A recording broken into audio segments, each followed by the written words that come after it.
me parece preocupante, porque lo estoy viviendo en los pequeños pueblos de nuestra comunidad y a mí realmente me parece muy, muy preocupante, sobre todo en la gente joven, que es donde no debería de preocuparme. Pero hoy en día hay muchos jóvenes que están teniendo una vuelta atrás en los conceptos que para mí parecían que ya eran arcaicos y algo ya que ni existían, que a mí me asusta. Por ejemplo, o sea, no se puede achacar en la educación, precisamente es una profesión en que no hay paridad, que el 80% son mujeres. Por lo tanto, por ahí no vamos a achacarlo. Vamos a achacarlo a la mentalidad, no sé, o sea, al hecho, por ejemplo. Hay que poner de acuerdo todo este problema que está teniendo la mujer con otro problema real, y es que desde el año que sacaron la ley de género han pasado un millón de personas, 1 millón de hombres por los calabozos. Entonces, los jóvenes son sensibles a todas estas cosas, porque no es 1, ni 2, ni 3. Desde el 2004, aquí han pasado ya un montón de años. Entonces los jóvenes son sensibles. Nosotros nos hemos acercado alguna vez con un joven a hablar, a dar alguna información de tipo de género, nos han reaccionado: no, a mí eso no me interesa. Hombre, pues ¿qué pasa? Hemos ido al otro lado. O sea, pero claro, es que 1 millón de hombres que han pasado por los calabozos debido a una ley que está mal enfocada, significa tener en contra la juventud. Sí, sí. Es que no puede ser de otra manera. Creo yo, vamos. Yo quisiera decir algo respecto a este tema pues, que se está presentando, y es que tenemos que ser más esperanzadores, tenemos que ser más soñadores en todo esto que está pasando, ¿cierto? Como en pensarnos de hablar de género, de hablar de la mujer, de hablar del hombre, de hablar de las relaciones entre hombres y mujeres. A nosotros nos ha costado trabajar y sobre todo comprender que cuando estamos hablando de género estamos hablando de diferentes visiones. Hay una visión que tiene el pueblo embera, hay una visión que tiene el pueblo tule, hay una visión que tiene el pueblo zenú, y cada uno de estos pueblos, en cada uno de los individuos hay una concepción, por ejemplo, de género, de esa palabra de género, y eso nos creó un conflicto, porque además no es una palabra propia, ¿cierto? Sino que llega y también se impone. Y pasaba eso mismo que estábamos ahorita presenciando, y es la mujer, ¿cierto? Que ha tenido la experiencia de acercarse a comprender un poco las dinámicas, experiencias de trabajo sobre género, feminismo, incluso marcado, radical, cuando el hombre también se está asumiendo, ¿cierto?, en ese género. ¿Y cómo así? Entonces, mi tío, por ejemplo, decía: género, sí, las mujeres están por allá conversando solas, están chismoseando, están hablando de chisme. Entonces venga, conversemos, ¿cierto? Pues vamos a ver qué es este género, porque en general cuando llega la política de género se empieza solo el espacio de las mujeres solas. Entonces, y la esposa, la mujer, diciendo: a mí no me dejan participar, me están violentando, me está pasando esto, no me dejan estudiar, tal. Y era mi tío el que no entendía cuando le hablaban de género, que era lo que le estaban hablando de género. Y entonces nos poníamos a pensar, bueno, si esto está pasando en este proceso de formación en la política de género, y donde solo se están haciendo espacios solo para las mujeres, tenemos que pensar en otra dinámica, ¿cierto?, de trabajo sobre este asunto. Y lo primero, entender cada uno qué está hablando cuando está hablando de género, ¿cierto? Entonces, el primer consenso, que cuando estamos hablando de género para Embera es Yumuera, que es mujer, Mukina, que es hombre, Kirinchakuita, hombres y mujeres pensando juntos. Y cuando estamos hablando de Yumuera y del hombre pensando juntos, entonces ya no estamos hablando de género, hombres por un lado y mujeres por el otro, sino que estamos pensando juntos, Kirinchakuita, pensando juntos. Y eso nos pone en otro lugar de debate, ¿cierto? De pensar relaciones entre hombres y mujeres. ¿Sí? ¿Y qué significa pensar entre hombres y mujeres? Entender la historia, ir a la historia, qué pasó, ¿cierto? En esa historia de relaciones entre hombres y mujeres. ¿Y por qué la inequidad? ¿Y por qué entonces yo no puedo participar en esta reunión?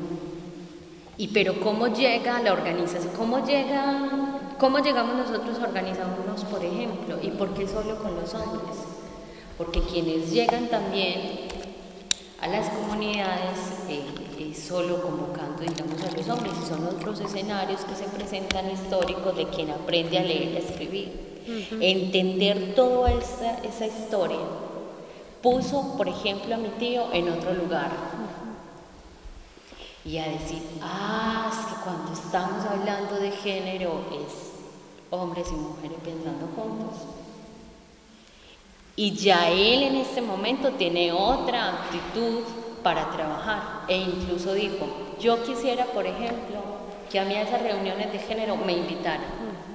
Porque es que si yo no conozco la historia también de mi compañera que ha sido marginalizada, que ha sido excluida, que ha sido... y todo lo que se dice de lo que ha sido la mujer, si yo no la conozco, yo no voy a tener la posibilidad tampoco de poder comprender y acercarme al diálogo con ella, ¿cierto? Y es lo que nos pasa a nosotros, por ejemplo, saber que estamos perdiendo la lengua, pero ¿por qué estamos perdiendo la lengua? Porque es que nos han enseñado a leer y a escribir el castellano.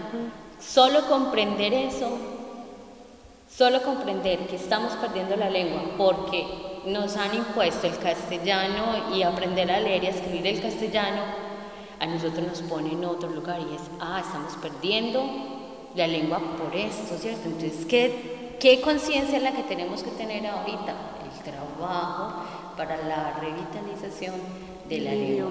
Y eso mismo está pasando con el programa de género en la organización y en el proceso de pensar la pedagogía de la Madre Tierra. Y lo que estamos hablando es de la dualidad, del complemento, pero para eso tenemos que acercarnos, ¿cierto?, hacer un reconocimiento de esa historia, porque si no es imposible. Es imposible. Pero además desaprender y construir y transformar otras relaciones entre hombres y mujeres, ¿cierto?, que nos lleven a pensar también en radicalidades, ¿cierto? Y una radicalidad es que vamos a empezar a trabajar fuertemente procesos que revitalicen la lengua, ¿cierto?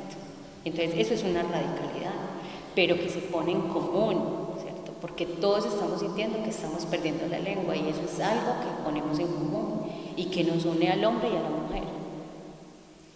La revisión de historias, por ejemplo, de historias de origen que nos ponen en otros lugares, ¿cómo así el origen de la historia? Por ejemplo, el origen el origen del agua, el origen del trueno, ¿cierto?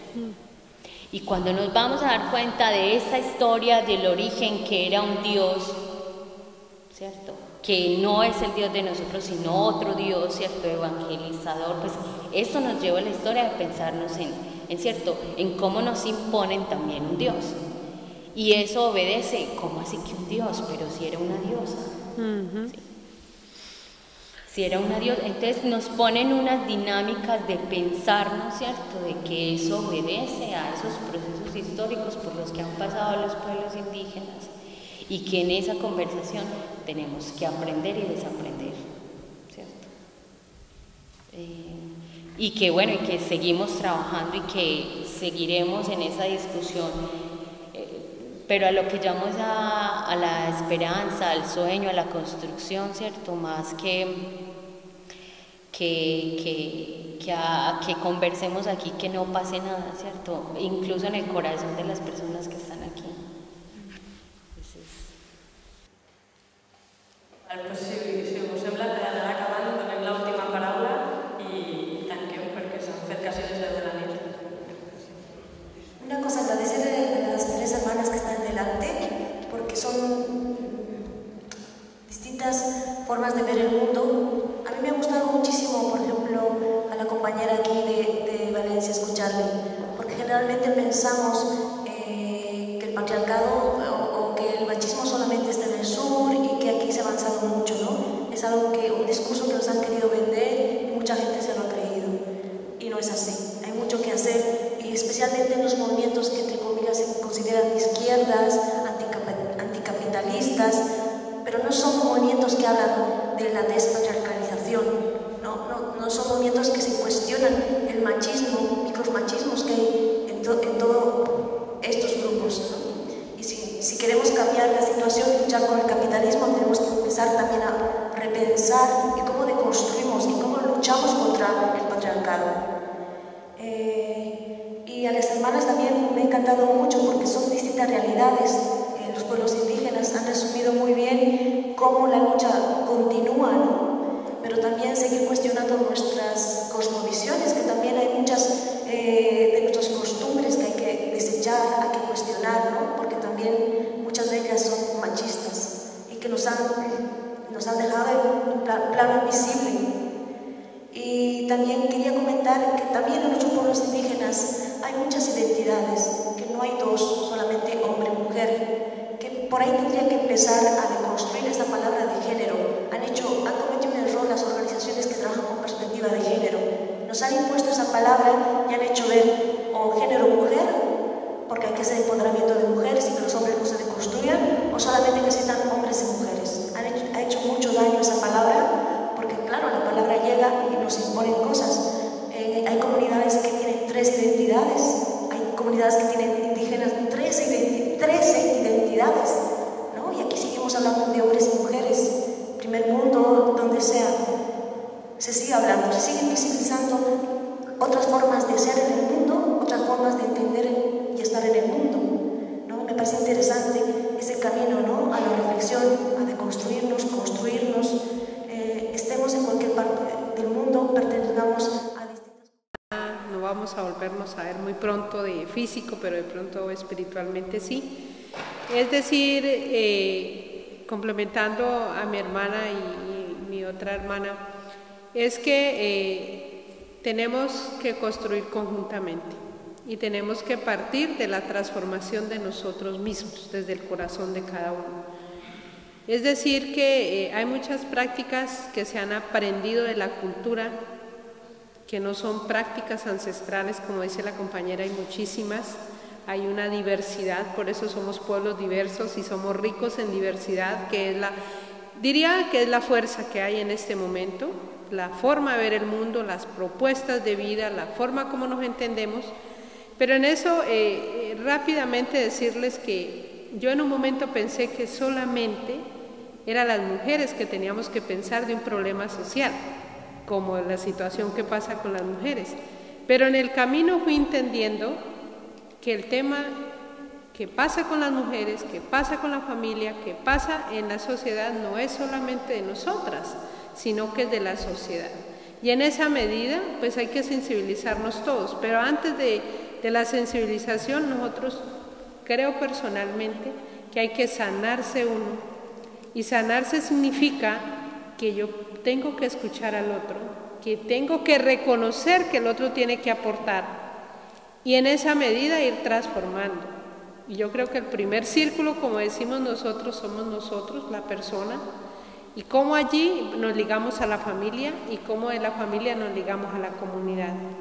En esa medida, yo en algún momento peleaba con mis compañeros, pero después entendí que el problema no son mis compañeros, el problema es un sistema y que el tema es estructural y no es coyuntural y que para poder ir desgregando eso coyuntural pues tenemos que estar unidos y tenemos que ser conscientes más que estar unidos, porque podemos estar todos juntos, pero si no hay conciencia no pasa nada.